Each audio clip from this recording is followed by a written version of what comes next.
time I go on the internet, all I see is a bunch of dudes sitting around going, why are you not playing Shedeur? And why are you about it? Like they're playing the soundbite. He won't even say his name. He won't even say his name. What is that? What is that? Now, I don't want to start getting all pissed off here this morning. Personally, I think the idea of Stefanski not saying Shedeur's name, I think is overblown. That's me. Then why is he doing it?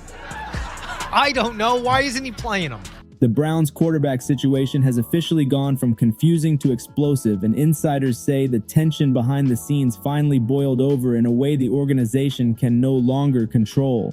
As sources claim, frustration has been building for weeks inside Cleveland's facility, especially as losses stack up and answers remain scarce. It's a such thing as they got that it. That it is when the defense is like this, and then, oh shit, he get in the game and we like, oh shit.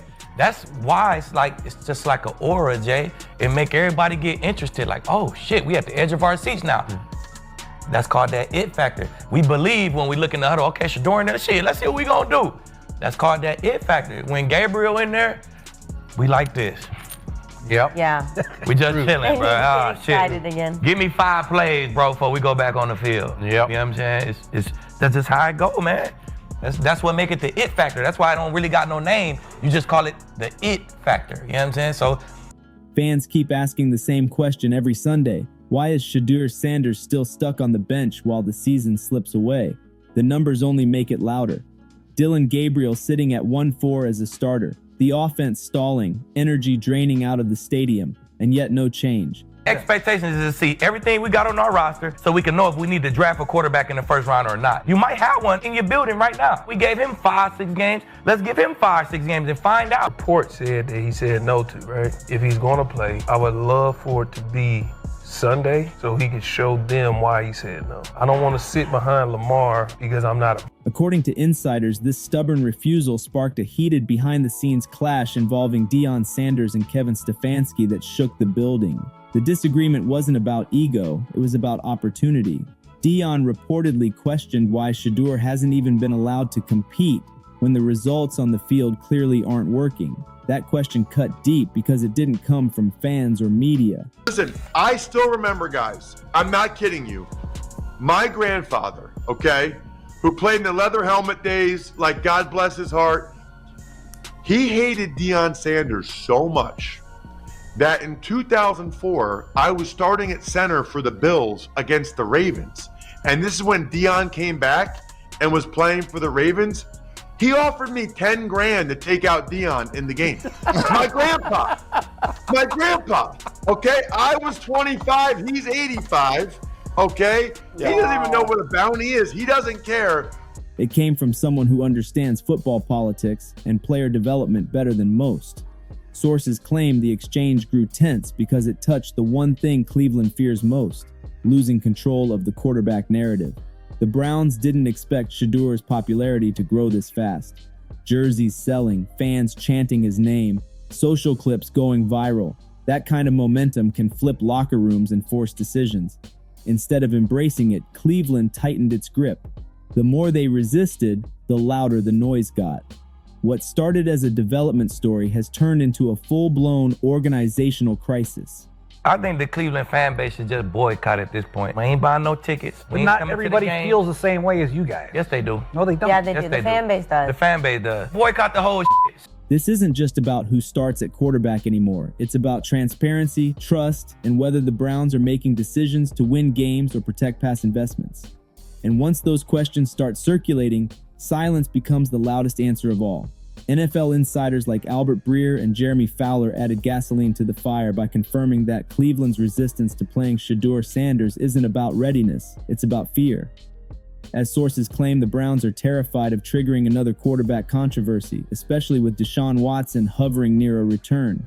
The organization has too much money, pride, and political capital tied up in Watson to allow a rookie to complicate the picture.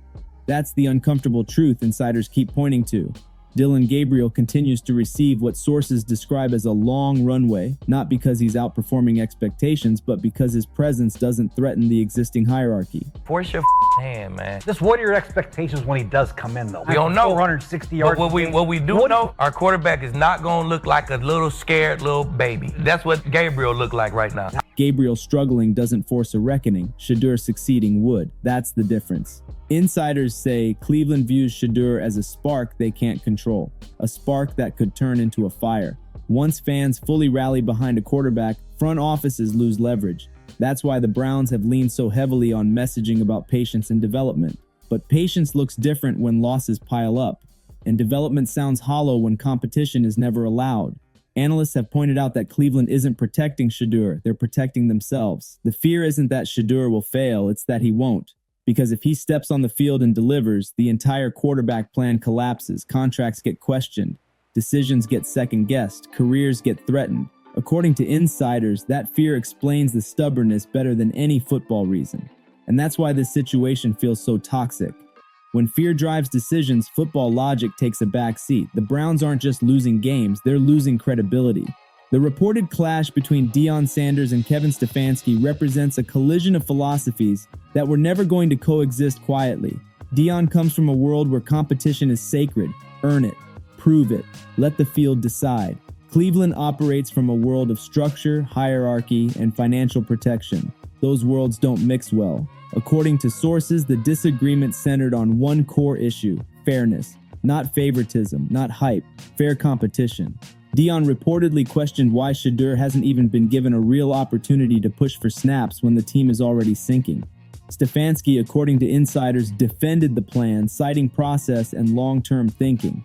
That answer didn't land well, because long-term thinking doesn't excuse present failure.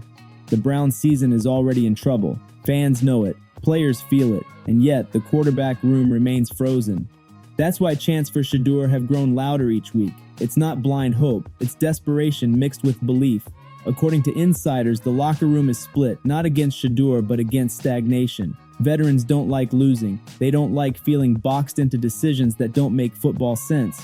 When leadership refuses to adapt, frustration leaks out in subtle ways. Body language, effort, silence. The Browns tried to keep everything contained. The reported footage leak shattered that illusion. Now everyone knows there's tension. And once tension becomes public, it doesn't disappear. It multiplies. What makes this saga even more dangerous for Cleveland is Shedeur Sanders' rising popularity, which insiders say the organization badly underestimated. As sources claim, Shedeur's appeal goes beyond stats. He connects with fans, he stays composed, he doesn't complain. That combination is powerful. Fans see him as authentic in a league full of scripted answers. Every viral clip adds pressure, every chant adds urgency. The Browns aren't just fighting media narratives, they're fighting momentum, and momentum always wins eventually. Analysts have pointed out that keeping Shedeur sidelined has actually increased his value in the public eye. He's become the symbol of what could be. That's a dangerous symbol for a struggling team. The more Cleveland resists, the more Shedeur's absence speaks louder than any explanation. Insiders say this fear of popularity is driving decisions more than playbooks. The Browns don't want to lose control of the room, but control is already slipping. When fans start believing more in a player than the plan is already dead. The long-term quarterback future in Cleveland now looks clouded. Watson's timeline remains uncertain. Gabriel hasn't delivered wins, and Shedeur sits untouched. That's not a plan, that's paralysis. And paralysis kills franchises slowly but surely. As this controversy deepens, one truth is becoming impossible to ignore. The Browns are running out of time to avoid a full-scale reckoning. According to insiders, every week Shedeur Sanders stays on the bench. The situation worsens. The narrative hardens. Trust erodes. Fans grow angrier. The reported clash between Deion Sanders and Kevin Stefanski wasn't an isolated incident. It was a symptom of an organization trapped between protecting the past and confronting the future. Cleveland wanted to control the quarterback conversation. Instead, it lost it. Now the league is watching how the Browns respond. Do they finally allow competition, or do they double down and hope the noise fades? History suggests it won't. Talent waits, but not forever. Opportunities delayed often become opportunities lost. The Browns still have a choice, but the window is closing fast. As the fallout keeps spreading, insiders say the Browns' internal structure is now under more pressure than at any point this season, and it's not just about quarterbacks anymore. According to sources close to the team, the Shedeur Sanders situation has become a mirror reflecting deeper organizational issues Cleveland has tried to outrun for years. The refusal to pivot, even as losses pile up, has exposed a leadership style rooted in risk avoidance rather than competitive urgency. Coaches are supposed to adjust. Front offices are supposed to read the room. Cleveland has done neither. Instead, the team doubled down on process talk while results kept sinking. Players noticed that disconnect immediately. When football decisions stop matching football realities, belief erodes fast. Insiders claim several veterans have quietly questioned why accountability seems selective. Poor play at certain positions leads to changes. Poor play at quarterback leads to patience. That imbalance doesn't sit well in locker rooms built on merit. The longer Shedeur remains sidelined, the more he becomes a symbol of that imbalance, and symbols are powerful. According to league sources, opposing teams now view Cleveland as indecisive, a franchise stuck between protecting investments and embracing competition. That reputation matters. It affects future hires. It affects free agency conversations. It affects how players respond when adversity hits. The Browns didn't just bench a rookie. They created a narrative where fear looks like strategy. Analysts have begun comparing this situation to past franchises that ignored momentum until it turned into revolt. Those stories never end quietly. They end with firings, rebuilds, and years of regret. Cleveland still has time to change direction, but insiders say hesitation has already done damage. The reported clash involving Deion Sanders wasn't the cause, it was the confirmation. Confirmation that tension exists because opportunity has been denied. And once opportunity becomes the issue, every explanation sounds hollow. Football doesn't reward stubbornness, it rewards adaptation. Cleveland has yet to prove it understands that.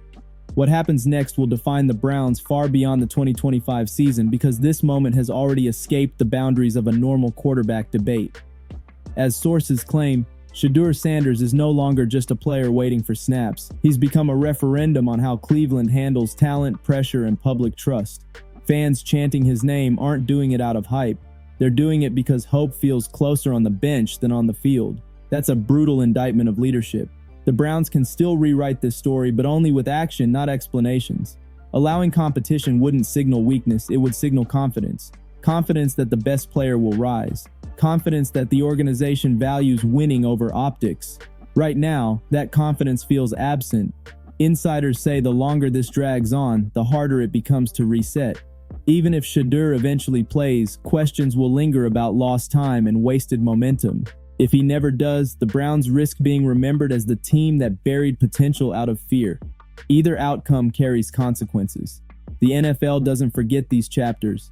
They become cautionary tales whispered in meeting rooms and replayed on highlight reels years later. Cleveland still stands at a crossroads. One path leads to clarity through competition. The other leads to prolonged dysfunction wrapped in silence. Fans already know which one they want. Players already feel it. The league is watching closely. When opportunity is denied long enough, it stops being a decision and starts being a mistake. The Browns haven't crossed that line yet, but they're standing right on it. Like the video, subscribe for more deep dives, and stay locked in as this story continues to unfold and reshape the future of Cleveland football. Like the video, subscribe for more deep dives, and stay locked in as this quarterback drama continues to shake Cleveland and the entire NFL.